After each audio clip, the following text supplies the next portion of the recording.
గుంటూరు జిల్లా బాపట్ల మండలం వెదుళ్లపల్లి గ్రామంలో సర్పంచ్ కుంజాల గోవిందమ్మ ఎస్టీ కాలనీ వాసులకు మంచినీటి సౌకర్యం కల్పిస్తూ తన సొంత ఖర్చులతో బోరు పంపును ఏర్పాటు చేశారు. ఎస్టీ కాలనీలోని పేద ప్రజల అభ్యర్థన మేరకు మంచినీటి వసతి కల్పించాలని వెంటనే సొంత ఖర్చులతో బోరు పంపును ఏర్పాటు చేశారని వైసీపీ నాయకులు ఆంధ్రప్రదేశ్ దివ్యాంగుల హక్కుల పోరాట సమితి రాష్ట్ర అధ్యక్షులు చల్లా రామయ్య అన్నారు. కాలనీ వాసుల సమస్యలపై వెంటనే స్పందించిన సర్పంచ్ గోవిందమ్మకు ప్రత్యేక ధన్యవాదాలు తెలిపారు. ఎదురుపల్లి పంచాయతీలో కుంచాల గోవిందమ్మ పేషెంట్ గారి చేతుల మీద ఎస్టీ కాలనీలో ఇక్కడ గతంలో ఇక్కడికి వచ్చినప్పుడు పేషెంట్ గారికి కుంచాల గోవిందమ్మ గారికి కొన్న ప్రజలు చెప్పుకుంటాం జరిగింది.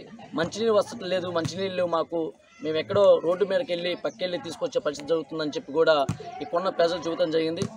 ఆ ఆలోచన ప్రకారంగా ప్రజలు చెప్పిన మాట ప్రకారంగా కుంచాల గోవిందమ్మ గారు పేషెంట్ గారు ఈ రోజున ఆమె సొంతంగా ఈ రోజున మంచినీళ్ళ పంపుల్ని ఈ గ్రామంలో పంపుల్ని కొత్తగా వేపిస్తాం జరిగింది.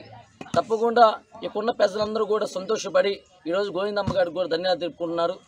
గోవిందమ్మ గారు కానివ్వండి, ప్రభుత్వం కానివ్వండి, ఎమ్మెల్యే గారికి మన పెద్దలు గవర్నర్ అయినా ఇబ్బంది రాకుండా రాబోయే రోజుల్లో కూడా మంచినీటి వసతులని తప్పకుండా ప్రతి వీధికి కూడా మంచినీరు వచ్చే అవకాశాలని పేషెంట్ గారు చేస్తారని చెప్పి కూడా తెలియజేస్తాం జరిగింది. తప్పకుండా రాబోయే రోజుల్లో ప్రతి వీధికి కూడా మంచినీటి పైపు వచ్చే అవకాశాలని తప్పకుండా ఈ ప్రభుత్వము ఎమ్మెల్యే గారి ఆధ్వర్యంలో ఎమ్మెల్యే గారి సహకారంతో